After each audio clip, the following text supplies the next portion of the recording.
Hello and welcome back to the From My Prospective podcast, where I, Jackson McCarty, tell you all the names you need to know in the college football landscape that could change the football landscape in the very near future. Okay, so we skipped last week and then we skipped not the week before that, but the week prior to that one, because it's been the holiday seasons. I went back last week and saw my family. The week before that, I was down in Tucson traveling for work, but we are officially back. The season's over, so we're transitioning into kind of looking ahead and a little bit of looking back on what the season was and the season to come. That kind of begins today because we've got 8 quarterbacks that I want to talk about that put their name in the transfer portal, and I'm grading their landing spot, assuming they went to new teams. So that means Grayson McCall will not be on here, as will 4 other quarterbacks that I do deem notable, but we've talked about them in previous episodes, so I don't want to wear any continuous viewers out by talking about these guys too terribly much. So, and I've actually got them put down on my phone so I don't forget who exactly it is. Sam Hartman, DJ Uyunglele, Devin Leary, and Tanner Mordecai. They will not feature on this list, as Nick Evers also not going to feature on this list, but that does not mean that we've got a shortage of guys to talk about. 8 total quarterbacks, like I mentioned, that look like they're either going to be competing for starting spots or going to be the outright starter at some of the country's biggest programs. So before we jump into any of that, go ahead and give me a subscribe, give it a like this video. It doesn't cost you anything, it just takes you half a second, but it helps me out a ton. I'm just trying to grow the channel. Also, if you stick around to the end of this video, we are going to have a full look ahead as to what the future of this podcast looks like in the coming months, and talking about some of the things I plan on releasing for you guys to enjoy. Okay, so the first quarterback I wanted to feature here, I don't know that I deem him the most notable of this list, but I certainly thought that him leaving the program he was at was interesting, and where he landed was interesting, and that is Brennan Armstrong, formerly a Virginia Cavalier. His last season in those colors was very poor. It was quite a drop-off from where we thought he could be. He had like 31 touchdowns, I believe, to 10 picks and over 4,000 yards in Virginia in 2021, but this year he finished with less touchdowns than he had interceptions. It was just a struggle to find form for him all the way through, so he decides, you know what, I'm going to pack up, I'm going to do my thing, I'm going to find somewhere else to be, and that place that he has settled on is North Carolina State. He's going to be joining Dave Doran and another familiar face on the offensive coordinator's position. That's right, Brennan's going to reunite with his former offensive coordinator, Robert Anae. He initially went to Syracuse after 2021, 2022 spent that year there, and now he is at NC State. So, the coordinator who helped get the most out of Brennan that we have seen to this point will be going to the Wolfpack and meeting up with his former his former quarterback, which I do believe is a very promising sign with all of this, especially when you think about the fact that after 2021, I think a lot of people were pretty bought in on Brennan Armstrong, maybe not as an NFL guy, a first or a day 1 pick, a day 2 pick, but as a collegiate quarterback who can get things done and be reliable enough to throw out on the field. I think a lot of people were like, yeah, Brennan Armstrong can probably do that. We did not see that this year, but being in North Carolina State now, I am very interested to see how this plays out, and I really like it as a buy low option. Even if MJ Morris comes out and wins the competition, which I know a lot of people, whenever you get your bright and shiny new guy in the building, you immediately want to be like, yeah, for sure, he's starting, and you feel confident about that and this, that, and the other. I don't know that I feel particularly confident that Brennan Armstrong will be the starter at NC State. Regardless, he'll be a good option in the quarterback room, but let's say he does lose it. He can be a very valuable voice in the locker room for the development of MJ Morris, which is another underrated thing you have to remember. He's a grad transfer. I think at this point everybody just about knows that he is most likely not going to the NFL unless he somehow wins a Heisman or just absolutely tears up the scene at NC State this upcoming season. He's, I believe, 23 right now. Don't quote me on that. He might be 22. I'm not 100% certain. But he's going to be older. We see these issues with Stetson. This is going to be his 6th year. I also might have that one off by a year, but I believe he's going into year 6 with NC State, a total across his college. He spent those first 5 years at Virginia. But I think his time is coming to the end of the road. He's just trying to prolong his career. So even if that does come in the sense of a mentor thing, and he has to, kind of help build MJ Morris up, or spot start and fill in wherever it needs to be, I still think he could be pretty solid. I've got him at a B- grade on his transfer.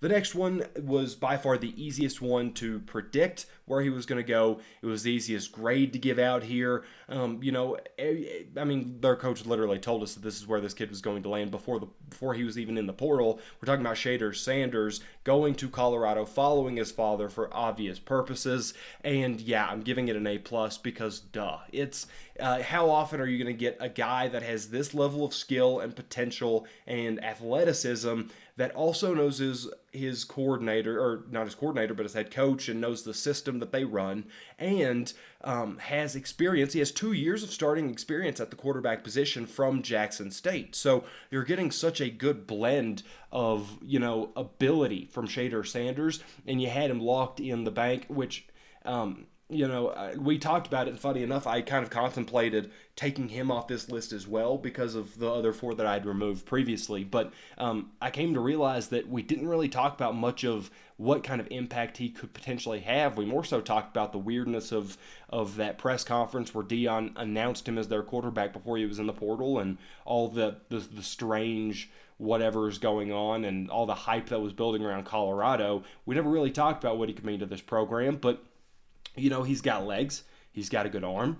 He looked really, really good at Jackson State. Now, granted, Colorado is going to be a step up in competition, but overall, it's hard to scoff at what he did there and then bring him up. We see plenty of guys doing things of that nature in small schools and step up. In fact, we've got another one coming up in not too terribly long, I believe 3 quarterbacks from now, that is a kind of similar build. We see it very, very often. It's not a totally foreign thing. I'm trying to think. Bailey Zappi, whenever he went to Western Kentucky, I believe he came from somewhere really small prior to that as well. So, there's just tons of quarterbacks that can do that, and Shader Sanders is just another one of those names in that list.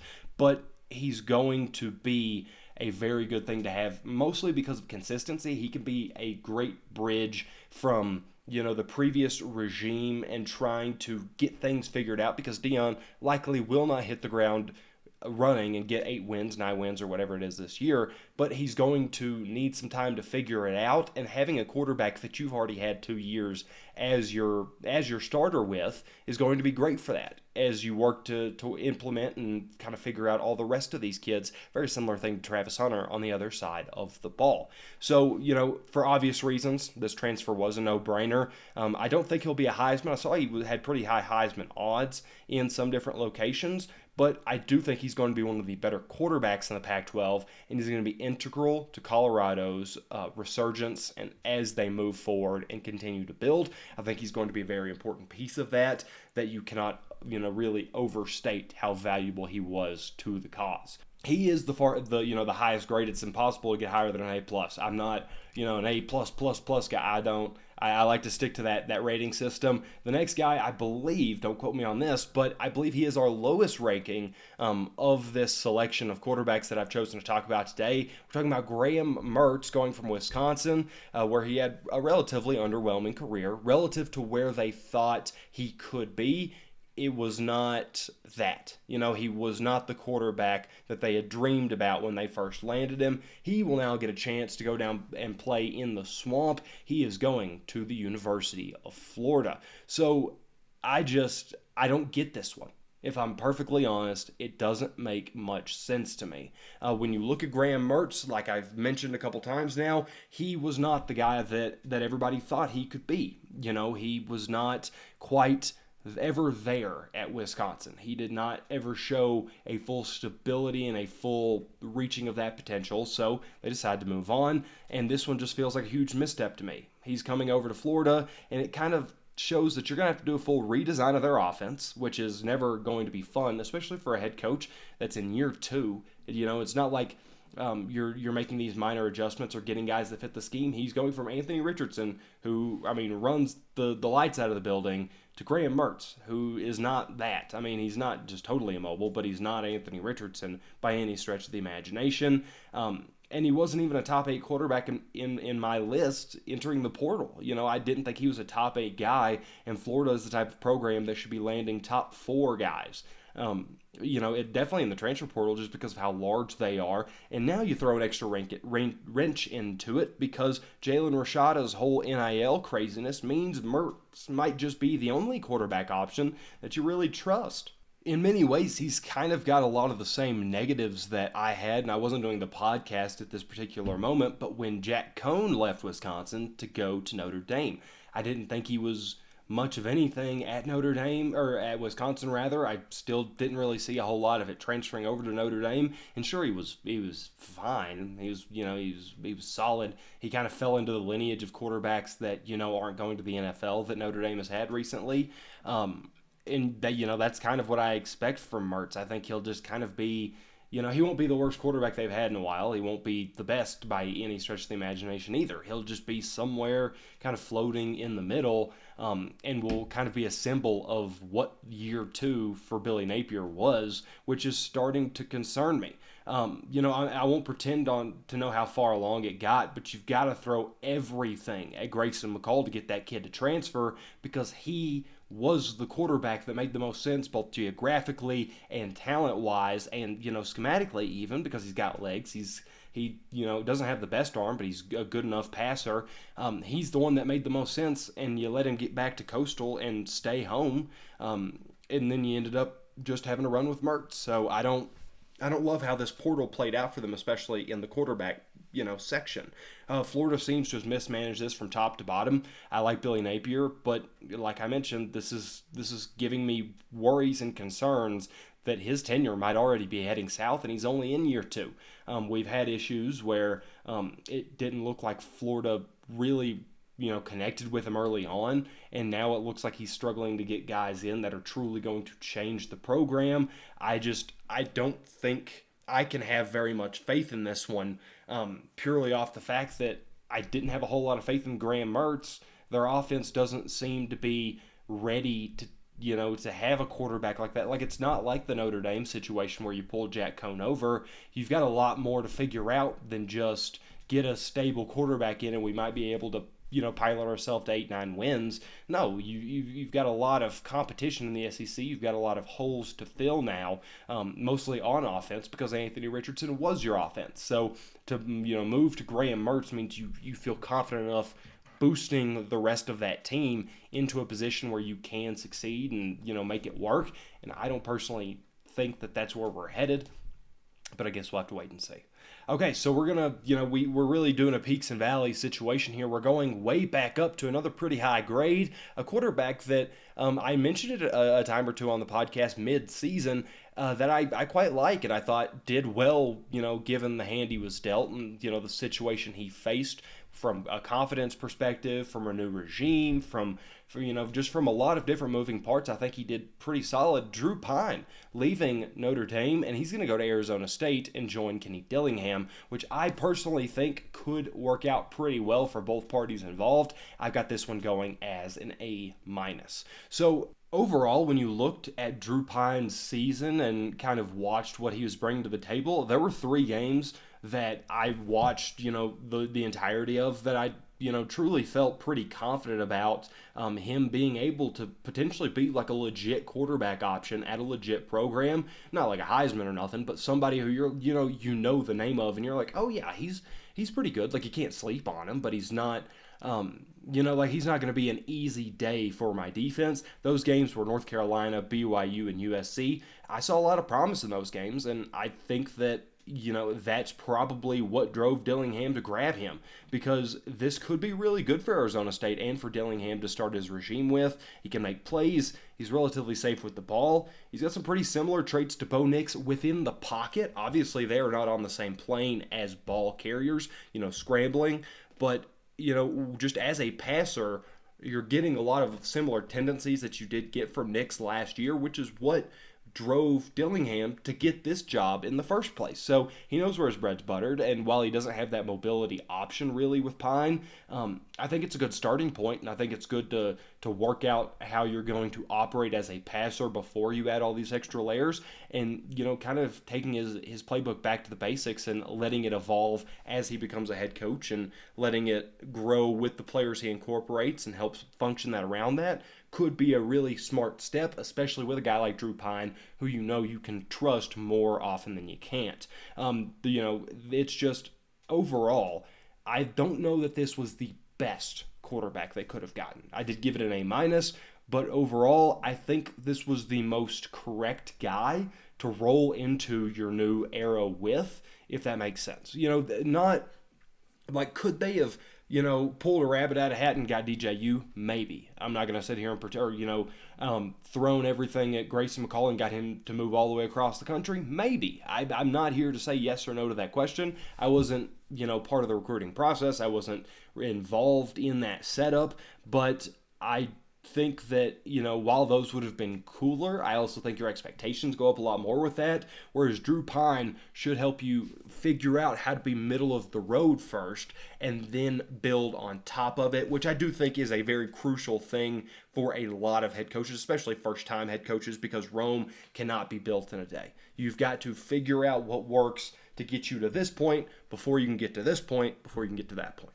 And Drew Pyne should pretty comfortably help them get somewhere in the middle to start off. And from there, you build on top of it. You add somebody that's more of a dual threat. You add whoever. But I believe he's still got 2 or 3 years left of eligibility. I believe it's 2. You should be able to get a pretty solid foundation in place that you can expand upon later on.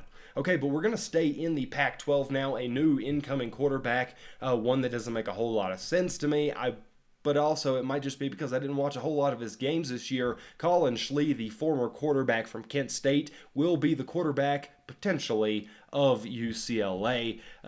I watched one game of theirs against Oklahoma. He didn't look awful. Didn't really, scream UCLA quarterback to me. Didn't really sell me on whatever UCLA saw or whatever Chip Kelly saw. But he's going to be in the building next year, so you might as well get used to it. And this is a situation where his grade will not necessarily be on him because, I can only trust what I've seen, and what I've seen is not just too terribly much. This grade is more so on what I believe UCLA could have gotten and what this might mean for their upcoming season, losing DTR and Zach Charbonnet and all these different pieces. I think they did a really good job of replacing some of those other guys that will be moving on, but quarterback taking a step like this didn't quite feel right to me. So Schlee, he's, from the bits and parts I've seen, he looks solid.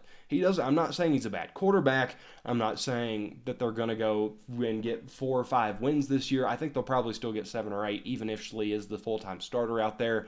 There was just a couple other names that I feel like I could have been persuaded on feeling a lot more confident with them. DJU obviously being the big one. I mean, he ended up in the Pac-12 going to Oregon State.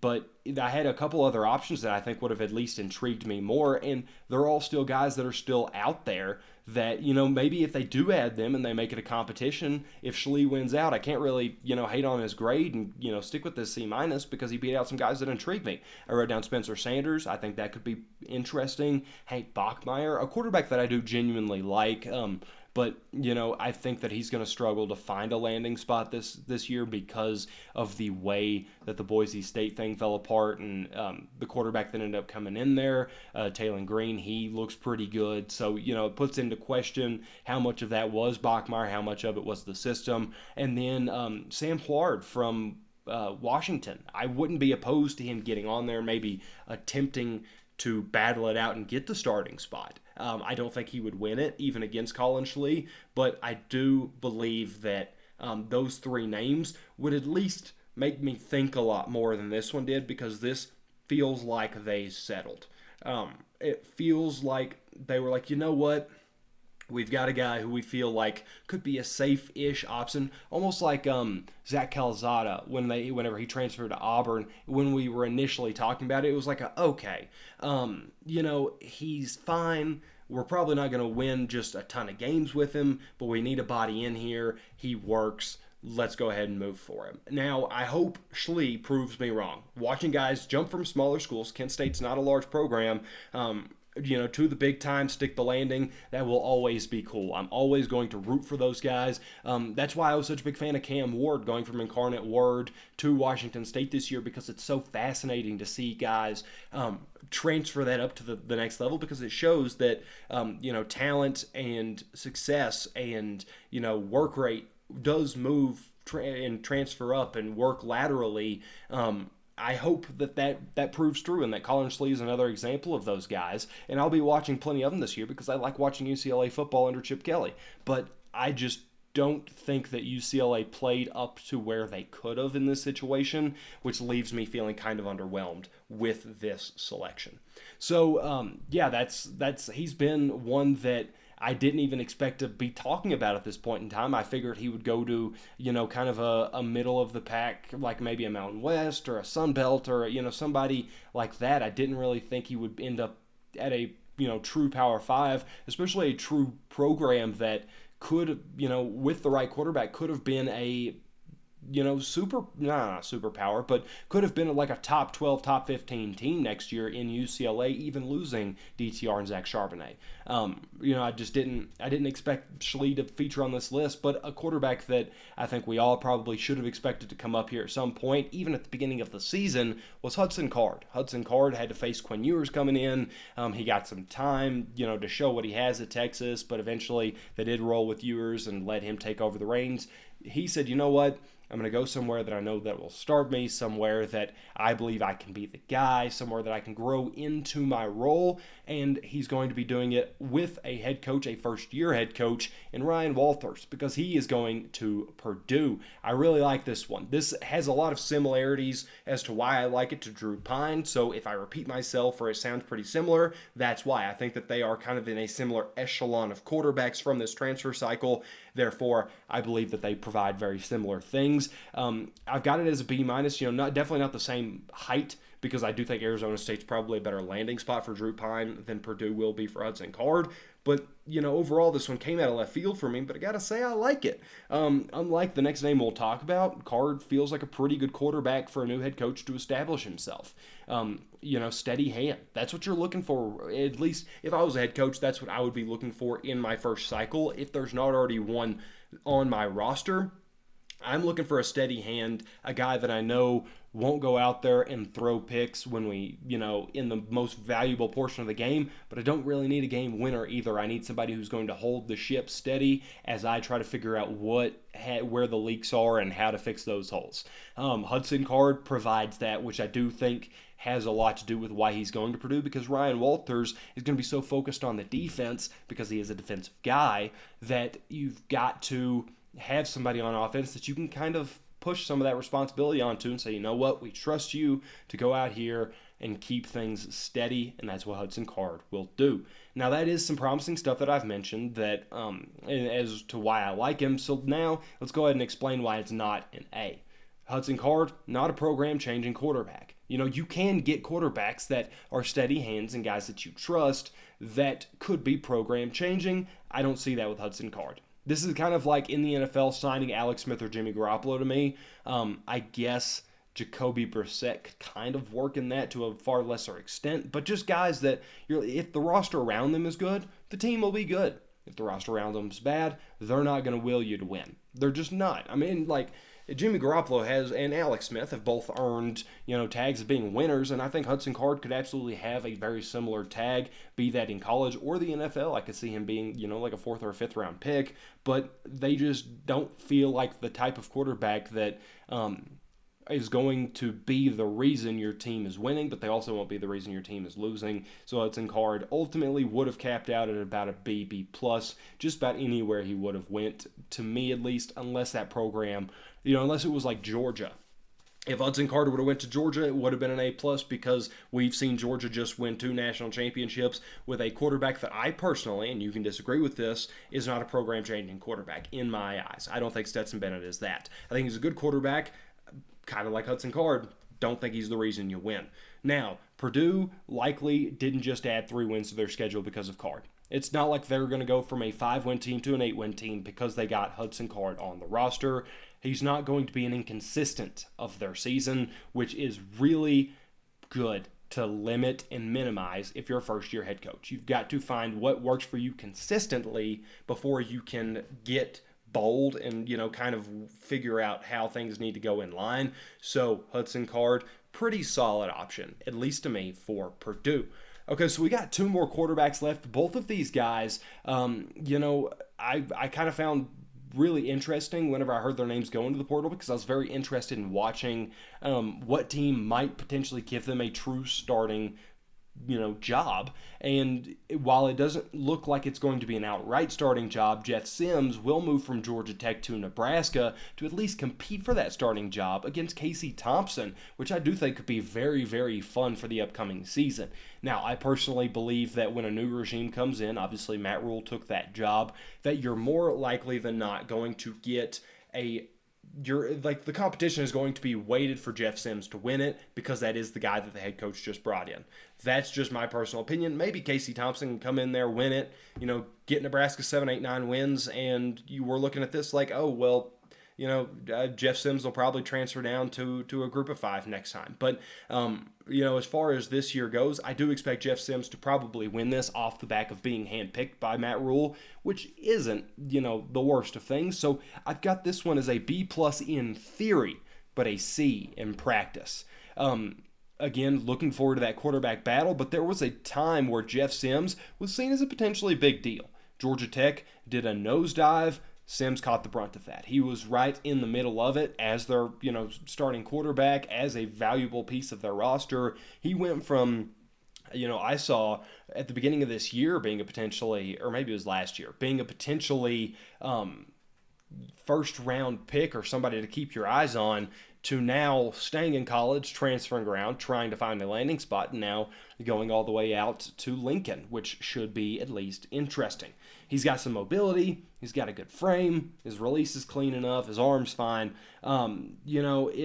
He could be a pretty solid pickup. I'm more concerned personally with how Rule's offense is going to fit him and trying to figure out how to incorporate a guy like that early on. I think Casey Thompson is much more built for the philosophy I just talked about with Hudson Card, where you try to find a guy who is going to be more middle of the road and keep you consistent. I think Jeff Sims is going to be very high or very low depending on the week. But, if Matt Rule thinks that he could have something, ready-made and ready to rock as early as this year, why not at least have both on the roster? So if you decide, hey, we could use a little bit more spice from the quarterback position, let's just roll Jeff Sims in there. It's at least sitting there. It's at least an option. That one, I really couldn't have told you that Nebraska was even going to be in contention for Jeff Sims. I would have just assumed that Casey Thompson was the guy that they wanted to roll with. Or, maybe a 4-star out of college, or a 4-star out of high school rather, or, like a little, smaller transfer. But Jeff Sims is one of the guys on this list with higher potential that could, really end up being a make or break candidate on this list as to how I view him and how weird or good or solid or however you wanted to say it, his transfer turns out. Should primarily lay on his progression and his development, assuming he can get back on track from what we had initially seen from him in Georgia Tech. So the last quarterback I want to talk about, a quarterback that I am on record, you can go back in the archives and see it, as a fan of, somebody who I believe his work ethic is shown through whenever he plays, somebody who I believe was put into weird spots both times he became a starter and found success in it, and I'm really excited to see what happens when somebody builds around him, which I do firmly believe will happen at this next stop. Mikey Keene will be leaving UCF, and he will be a quarterback at Fresno State. I've got this one as an A grade because, again, I really like Mikey Keene. He's had 2 straight years coming in as the backup quarterback, emergency quarterback, and found success both times. Granted, they moved back in the John Reese Plumlee direction when John Reese Plumlee became healthy again this year. But in the interim, Keene was a good quarterback. Not game-changing, not flashing just the most anything, but I don't think that was supposed to be in the play calls or in the play designs. I think he was just supposed to be solid, and that's what they got. I think he went out there and performed the task they wanted him to perform, and now he's going to go to Fresno State. He's been a part of a winning culture. He shows really good ball safety when he plays. He's a little bit smaller, but I think it'll make him a great successor to Jake Haener, who is now going to the NFL, and Fresno State, instead of, potentially kind of going through what would be the equivalent of a rebuild in college football, have got a guy that they can feel pretty confident in pushing forward and saying, you know what, no, we're not gonna try to find our next Jake Haener through the recruitment process or whatever. We're just gonna transfer in Mikey Keene and kind of let the chips stay where they're at and continue to push forward and potentially win the same amount of games as they did this year with Mikey Keene at quarterback. I think he'll likely, there's every chance in the world he plays good this year and transfers back out to another, larger program. But I think there's every chance in the world that he stays the next 2 seasons, looks pretty good doing it, and then jumps to the NFL as a day 2 or day 3 guy, just because Fresno State has the structure and has the foundation to do so, especially with a quarterback as talented as I believe Mikey Keene can be. So he's one of those guys that I would keep my eyes peeled on because he is truly an interesting mover here, not somebody who I believe is going to get much talk throughout this process, but somebody who I believe by the end of it all will be somebody that folks remember fondly from being in college football and being at Fresno State. So that brings it to the end of the grades that I wanted to give out, but I wanted to go ahead and let you guys know what will be coming up in the future for the From My Prospective podcast. So we're going to do more position grades like these. We'll do running backs, wide receivers, linebacker, whatever. I probably won't do offensive line just because I didn't see just a ton of, real valuable movers in that this year, but I might get back into it and try to figure out if there is somebody that I truly believe could be added into that and maybe make its own video. But we'll be doing those. We're going to be doing state of the conferences, which I started doing at the beginning of the year. We ran out of time to do all of the conferences, but it could be really fun to look at who I believe will be top dogs and who I think ended the season with a lot of momentum and who's kind of on an upward trend and things of that nature. Transfer portal will obviously play a big part in that, so that'll be something I'm going to be looking into. Also, NFL draft mocks. We want to do mock drafts here because those are still collegiate athletes. I watch a fair bit of NFL football as well, so it's not like I'm flying blind and not knowing what these teams need and where they fall, but I know that mock drafts are always one of my favorite parts of this season, so I want to make sure to bring some of those to you as well. And obviously, news roundups and more transfer news if it happens, and talking about head coaching fits and things of that nature will, still remain a part of this podcast because it's very much in the DNA of this podcast.